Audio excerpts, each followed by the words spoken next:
हैं भैया, महाभारत होने का कारण बहुत कारण है, एक कारण नहीं है। एक तो संत कहते हैं कि महाभारत होने का कारण द्रौपदी का वचन है। हम लोग वचन यदि विचार करके नहीं बोले तो हमारे घर में भी महाभारत हो जाएगी। द्रौपदी ने क्या कहा था? द्रौपदी तो यही कही थी, अंधस्य जायते पुत्र अंध एव हि भवति। अंधा का पुत्र अंधा ही तो जन्म लेता है। आज एक शब्द के कारण महाराज पूरा महाभारत हो गया, कितने लोग मारे जा चुके हैं। लेकिन एक कहते हैं कि ये तो कारण है ही, लेकिन मैं मानता हूं कि महाभारत होने का कारण सबसे बड़ा पुत्र मोह है। क्या कारण है? पुत्र मोह। अरे धृतराष्ट्र तो अंधा था, कम से कम गंधारी तो नेत्र वाली थी, लेकिन वो भी अपने पति का प्रेम दिखाने के लिए उसने भी आंखों में पट्टी बांध ली। अरे नहीं नहीं नहीं, नहीं, ये धर्म नहीं है। पति और पत्नी के दोनों परस्पर नेत्र होते हैं, ज्ञान विराग नयन उर्गारी। यदि पति अंधा है तो पत्नी को दोनों नेत्र बंद करके चलना चाहिए। ये नहीं कि ये अंधे हैं तो मैं भी अंधा बन जाऊं और दोनों लोग जाकर कुआं में कूद जाएं, ऐसा नहीं। पत्नी अंधी है तो पति अंधा मतलब ज्ञानहीन, अंधा मतलब ज्ञानहीन। यदि पति को ज्ञान नहीं है तो पत्नी को समझाना चाहिए, पतिदेव ऐसे नहीं करना चाहिए, ऐसा करें।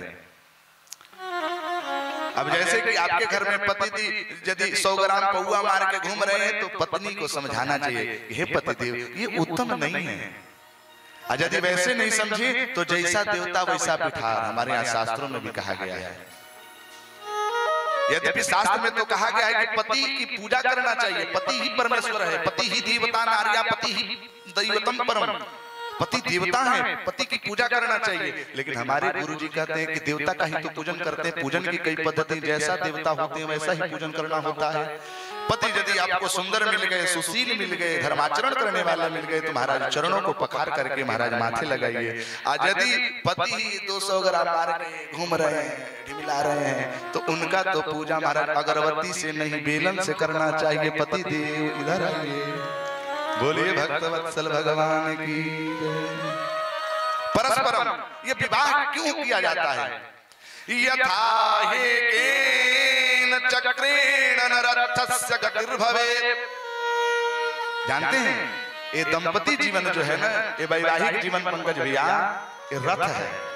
अच्छा, रथ को यदि एक पहिया में लगा दिया जाए, एक पहिया हटा दिया जाए तो रथ चलेगा क्या? यथा हेकेन चक्रेण नरथस्य गतिर्भवेत्। जिस प्रकार से एक पहिया से रथ की गति नहीं होती है, उसी प्रकार से दाम्पत्य जीवन होना जरूरी है। गृहस्थ रूपी रथ को यदि चलाना है तो पति और पत्नी का चक्का बनना, सामान्य रूप से बनना नितांत आवश्यक है महाराज। अब पता चला कि पति रूपी चक्का टेढ़ा और पत्नी रूपी चक्का टेढ़ी, अब दोनों टेढ़ा मेढ़ा, बताइए रथ कहाँ जाएगा? दोनों को सहज होना चाहिए। इसीलिए तो हमारे यहाँ पाणी ग्रहण संस्कार होता है। अब न होने लगा कि भैया चलो हम लोग प्रेम करते हैं, चलो कोर्ट में साइन कर लेते हैं तो माँ पिता भी हम लोग को नहीं रोक सकते हैं, दिखा देंगे सर्टिफिकेट कि हमने शादी कर लिया। महाराज कागज पर आपका विवाह संपन्न होता है, उसी कागज को 6 महीने के बाद फाड़ करके कहते तलाक दे दो। लेकिन हमारे सनातन धर्म में अग्नि को प्रज्वलित करके भैया वैदिक ब्राह्मणों को बुला करके महाराज वैदिक मंत्रोच्चार के साथ समाज के आशीर्वाद के सन्मुख होकर के लोग 7 जन्म के लिए वहां पर पाणी ग्रहण संस्कार करते हैं। अद्यारभ्य 7 जन्म पर्यंतम तव मम तव। वो महाराज वो प्रेम अग्नि से प्रारंभ होता है जीवन, और महाराज चिता रूपी अग्नि पर जाकर के समाप्त होता है। लेकिन आज हम क्या करते हैं, कागज पर लव मैरिज करते हैं, 6 महीना के बाद जब मन मोटाव हो जाता है तो फाड़ करके कहते हैं ले जा भैया तू तलाक। कुत्ता के जैसी हमारी जिंदगी कल्पना कीजिए। ये सनातन की पद्धति नहीं, ये धर्म है, हमारा धर्म नहीं है। हम लोग पाश्चात्य की ओर बढ़ते चले जा रहे हैं कि हमें विचार करना चाहिए। कितना सुंदर धर्म हम लोगों को बनाया गया, ऋषियों ने कितना सुंदर धर्म बनाया। ब्रह्मचर्य भैया, ब्रह्मचर्य आश्रम, गृहस्थ आश्रम, वानप्रस्थ आश्रम, संन्यास आश्रम, जो आपको अच्छा लगे वो ग्रहण कीजिए। लेकिन हम इन आश्रमों को समझ नहीं पा रहे हैं। ब्रह्मचर्य अवस्था में ही अपना ब्रह्मचर्य छीन कर लेते हैं, नाना प्रकार के कुसंगतियों में पड़ करके जीवन बर्बाद कर देते हैं। गृहस्थ जीवन तब तक से बिगड़ जा चुका होता है। जो व्यक्ति असली ब्रह्मचारी होगा वही असली गृहस्थी बनेगा, जो असली गृहस्थी होगा वही असली ब्रह्म सन्यासी बनेगा, वही ब्रह्म वानप्रस्थी बनेगा। बाद में कहते हमारे घर में पुत्र नहीं हो रहा है। कहां से होगा? तूने तो पहले ही जो प्रथम चरण था, प्रथमे नार्जिता विद्या द्वितीये नार्जिता धनम तृतीये नार्जिता तपस्तत्तम चतुर्थम किम करिष्यति। ये चरण है ना, पहली अवस्था में विद्या अर्जन करना, इंद्रियों को जीतना, द्वितीय में धन अर्जन करना। अब महाराज प्रथम चरण था जब पढ़ने का, तो हमने पढ़ाई छोड़ दिया। अब द्वितीय चरण जब कमाने का आया, तो कहां से कमाओगे? जब पढ़े ही नहीं तो कमाओगे कहां से? ईंटा पत्थर ढोना पड़ेगा। ठाकुर जी की कृपा से मैं 2015-13 में गया था हरिद्वार। आज 10 साल होने वाला है, 10 साल हो गया ना, माँ पिता को छोड़कर मैं गया हरिद्वार। वहां पर विद्या अध्ययन किया, तब तो मैं आपके ऊपर यहाँ पर बैठा हूँ। मेरे से कितने गुरु जी यहाँ पर बैठे थे, कितने लोग विद्वान हैं यहाँ पर बैठे हुए। पंकज भैया पहले ही बता रहे थे कि महाराज यहाँ पर विद्वानों की आवश्यकता है।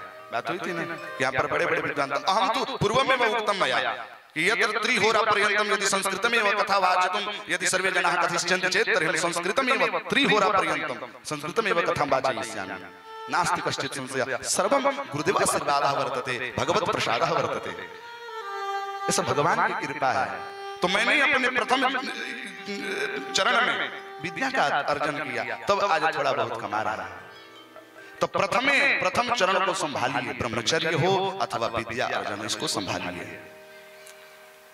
कहां पर हम लोग थे? बोलिए भक्त वत्सल भगवान की जय, सच्चिदानंद भगवान की जय।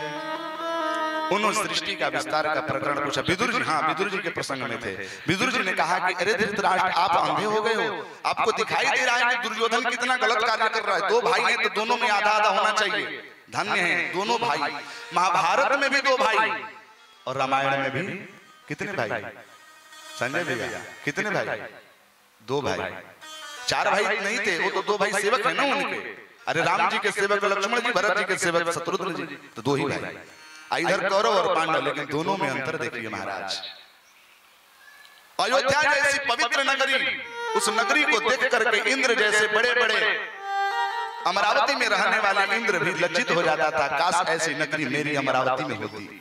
इतना धन वैभव था उस अयोध्या में। उस वैभव को भी राम जी और भरत जी फुटबॉल बना के छोड़ दिए। राम जी को कहा गया 14 बरस राम बनवासु तापस भेष विशेष उदासी। राम जी चले गए वन। भरत जी को पता लगा कि भैया को मिलने वाला राजपाट आज मुझे मिल रहा है, मैं तो ग्रहण नहीं करूंगा। भरत जी भी दौड़ गए, जाकर राम जी के चरणों में कहा प्रभु मैं नहीं, ये मैं क्या करूंगा? भरत जी अलग फेंक रहे कि मुझे नहीं चाहिए अयोध्या। राम जी कह रहे हैं कि नहीं मुझे भी नहीं चाहिए अयोध्या। वो देखिए प्रेम, वो देखिए प्यार। भाई भाई कह रहे हैं, अयोध्या कह रहा है कह रहे मुझे कोई तो स्वीकार करो भैया, लतिया रहे हो। लतिया मतलब जान रहे हैं, पैर से टुकरा रहे हो। भरत नहीं मुझे नहीं, हटाओ हटाओ। राम जी नहीं मुझे नहीं, हटाओ हटाओ। उस राजगद्दी पर राजा भरत को बैठना था, राजचंद्र जी को बैठना था, लेकिन आज वहां पर चरण पादुका बैठी हुई है, कोई स्वीकार नहीं किया। लेकिन वही महाभारत में सूचस्य ग्राव्यनदास्यामि बिना युद्धेन केशव, हे अर्जुन हे कन्हैया, दुर्योधन कहता है कन्हैया मैं एक सुई के नोक भी नहीं दूंगा उस कौरव पांडवों को बल बिना युद्धेन केशव। युद्ध करना पड़ेगा। आज देखिए युधिष्ठिर खुद रो रहे हैं।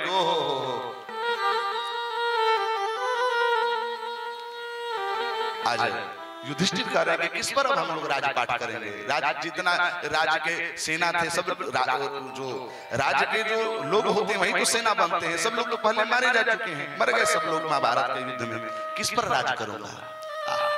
आज भी हम लोग के घर में महाभारत है, रामायण है।